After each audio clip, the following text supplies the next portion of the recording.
Kita ulang kembali sejumlah berita pilihan dari Bali.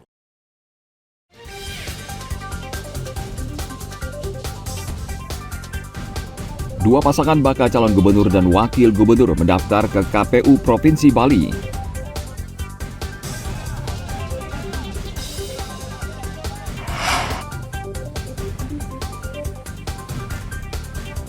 Menjelang pelaksanaan konferensi tingkat tinggi Indonesia Afrika di Bali, Kepolisian Polres Jembrana memperketat pengamanan di Pelabuhan Gilimanuk.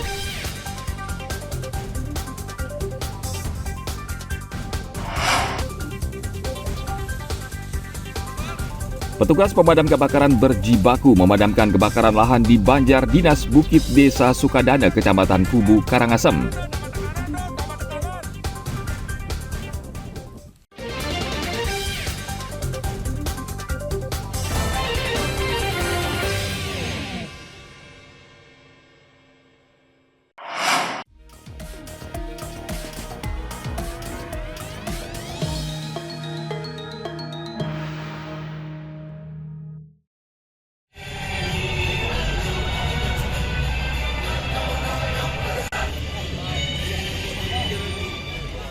KPU Buleleng Kamis pekan lalu menutup pendaftaran bakal calon kepala daerah Buleleng untuk Pilkada 2024.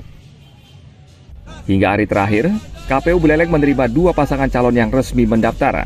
Dua pasangan calon tersebut yakni pasangan calon Bupati dan Wakil Bupati Nyoman Sucidera Gede Supriyatna dan Nyoman Sugawakori. Pasangan Sucidera Supriyatna mendaftar lebih dahulu pada pagi hari dengan diiringi para pendukung dan simpatisan. Lalu pada sore hari, pasangan Sugawakori Suwardana juga mendaftar ke KPU Kabupaten. Hingga batas akhir pendaftaran, KPU Kabupaten tidak ada menerima lagi pasangan bakal calon yang berkompetisi dalam pilkada mendatang. KPU Buleleng juga membatalkan 3 partai politik sebagai pengusung 2 pasangan calon karena tidak memenuhi syarat sebagai pengusung calon. Pemeriksaan terhadap kelengkapan dan kebenaran persyaratan pencalonan serta pemeriksaan kelengkapan persyaratan calon dan dinyatakan diterima terhadap seluruh pasangan calon yang mendaftar. Terhadap keseluruhan pasangan calon tersebut sudah diberikan tanda terima dan surat pengantar untuk melakukan tes pemeriksaan kesehatan di Rumah Sakit Umum Daerah Bali Mandara pada tanggal 31 Agustus 2024 dan 1 September 2024. Pasangan Sucidera Supriyatna diusung 8 partai politik, diantaranya PD Perjuangan, PKB, Hanura, Gelora, Perindo, PKS, dan Partai Buruh. Sedangkan pasangan Sugawakori Suwardana diusung 5 partai politik, diantaranya Partai Golkar, Nasdem, Demokrat, Gerindra, dan PKN. Tim Liputan melaporkan dari Kabupaten Buleleng.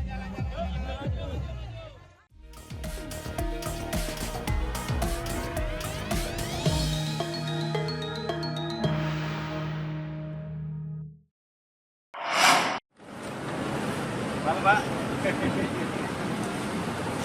Kamu asing semua ya? Asing semua ya? Saya sama... Menjelang pelaksanaan konferensi tingkat tinggi Indonesia Afrika Forum atau IAF kedua yang akan berlangsung di Bali pada tanggal 1 hingga 3 September 2024. Kepolisian Polres Jembrana mulai memperketat pengamanan di Pelabuhan Gilimanuk. Akhir pekan lalu, sejumlah anggota disiagakan di sejumlah titik untuk memeriksa kendaraan yang masuk ke Bali. Setiap barang bawaan juga tidak luput dari pemeriksaan di pos 2 pintu masuk. Anggota menggunakan alat pendeteksi logam untuk memastikan tidak ada benda berbahaya yang lolos dari Pelabuhan Gilimanuk. Dari pantauan pemeriksaan tadi sudah amati bersama. Untuk saat ini memang situasi masih dalam keadaan landai ya. Namun kita tidak underestimate terhadap situasi itu. Kita selalu untuk atensi ya, kita selalu untuk menjaga atau memelihara situasi keamanan dan ketertiban masyarakat khususnya di wilayah Bali. Dan ini adalah salah satu pintu masuk Bali ya di kawasan Bali bagian barat. Jadi untuk pemeriksaan memang untuk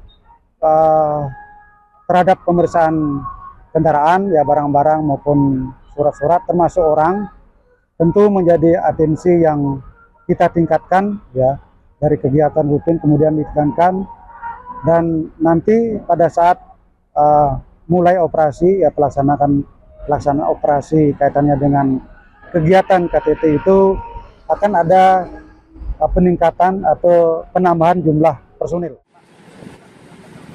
Menjelang puncak pelaksanaan KTT IAF, Polres Jemberana akan menambah anggota polisi di Pelabuhan Gilimanuk mulai tanggal 31 Agustus 2024. KTT Indonesia Afrika ini berlangsung mulai tanggal 1 hingga 3 September 2024 di Nusa Dua, Badung.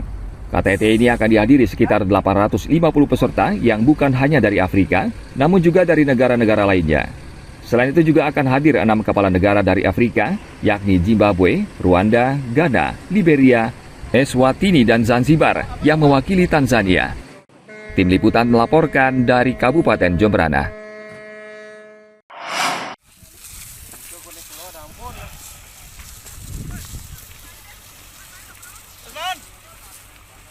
Petugas pemadam kebakaran Karangasem masih berjibaku memadamkan kebakaran lahan di Banjar Dinas Bukit Desa Sukadana, Kecamatan Kubu, Karangasem. Kebakaran terjadi pada hari Kamis malam.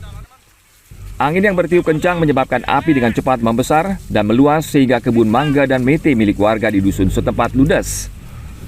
Kondisi lokasi yang gelap gulita serta lahan yang terbakar cukup luas cukup menyulitkan petugas dalam melokalisir api agar tidak merembet ke perumahan warga.